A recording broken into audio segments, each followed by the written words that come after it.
Um surto de contaminações por um vírus mortal volta a provocar temores no mundo. Desta vez, o surto é de infecções pelo vírus Nipah, que levou uma região da Índia, onde os casos se concentram, a fechar escolas e escritórios. Esse é o quarto episódio de infecções relacionadas a esse patógeno nessa região indiana desde 2018. Mas será que existe o risco de esse vírus se espalhar para outros lugares e eventualmente chegar até o Brasil? Sou André Bernatti, da BBC News Brasil em Londres, e neste vídeo te explico, em 3 pontos, que vírus é esse e qual o tamanho do risco que ele representa. Ponto 1. O que é o Nipah?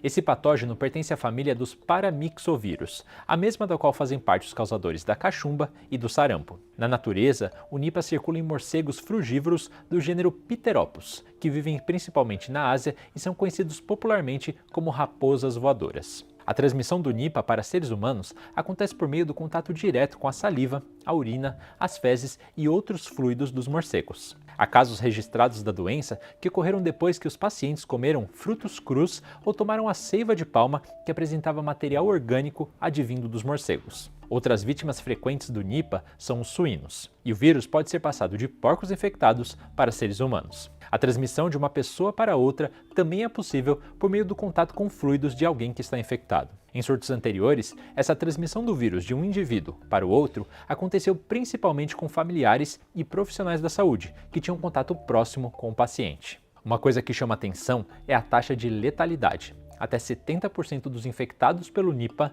morrem. Para ter ideia, a Covid-19 antes da disponibilidade de vacinas tinha uma letalidade que beirava os 3%.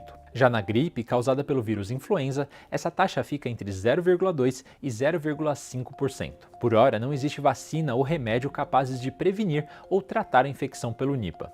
Entre os sintomas, os infectados costumam apresentar inicialmente febre, dor de cabeça, dor muscular, vômitos e dor de garganta. Isso pode ser seguido por tontura, sonolência, alteração de consciência e outros sinais neurológicos. Alguns indivíduos ainda sofrem quadros de pneumonia e outros problemas respiratórios severos. Nos casos mais graves, a progressão para o coma leva entre 24 e 48 horas. Vamos ao ponto 2, o histórico recente desse vírus. O Nipah foi identificado pela primeira vez em 1999, durante um surto que acometeu uma fazenda de suínos na Malásia. À época, casos também foram identificados em Singapura. O nome Nipah, aliás, vem da Vila Malaya, onde o vírus foi isolado há 24 anos.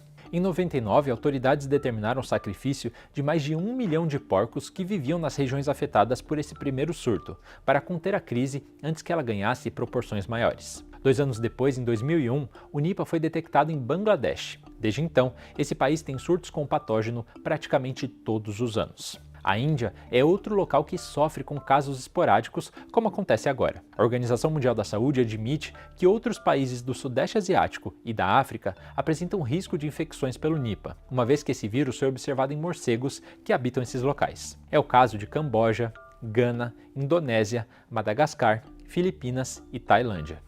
A gravidade da infecção e todo o contexto global atual fizeram com que a OMS incluísse em 2018 o Nipah na lista de doenças prioritárias para pesquisa e desenvolvimento de novas formas de prevenção e tratamento. E para fechar, vamos ao ponto 3. Qual a situação atual na Índia e há o risco de o surto virar uma pandemia? Nos últimos dias, escolas e escritórios foram fechados em algumas regiões no estado de Kerala, depois que 5 indivíduos testaram positivo para o vírus Nipah. 2 deles morreram. No dia 13 de setembro, autoridades locais disseram que 706 pessoas foram avaliadas, incluindo 153 trabalhadores da área da saúde. As autoridades ainda pediram que as pessoas evitem aglomerações pelos próximos 10 dias. Há ainda uma orientação para que os moradores usem máscaras e só visitem hospitais em situações de emergência.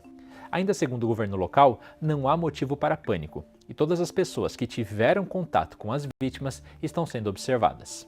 Ter atenção redobrada, mas sem alarmismo, também é o principal recado para o resto do mundo quando o assunto é o Nipah. Segundo especialistas com quem eu conversei, a prevenção necessária para lidar com o surto no estágio atual está em andamento na Índia. Atualmente, todos os casos relatados, eles são relacionados a essas regiões geográficas onde são encontrados os morcegos, que são os reservatórios do vírus. Por isso, o Brasil não tem um risco atual para a introdução do vírus. As pessoas que vão visitar essas áreas, elas devem evitar o contato com pessoas potencialmente infectadas regiões onde há ocorrência do vírus, especialmente não se alimentar de frutas cruas ou de algum produto que possa ter contato com saliva, né, com secreção desses animais.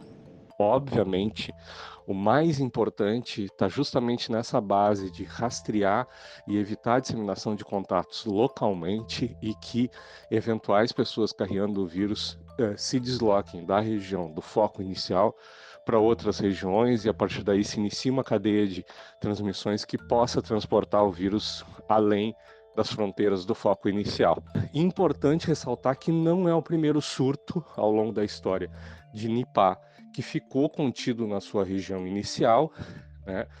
O nível é de alerta, mas nós sabemos que medidas efetivas de rastreamento e de controle por autoridades locais são capazes de conter o surto. Bom, com isso eu fico por aqui. Fique de olho em bbcbrasil.com e nas nossas redes sociais para ficar por dentro das últimas notícias sobre o assunto.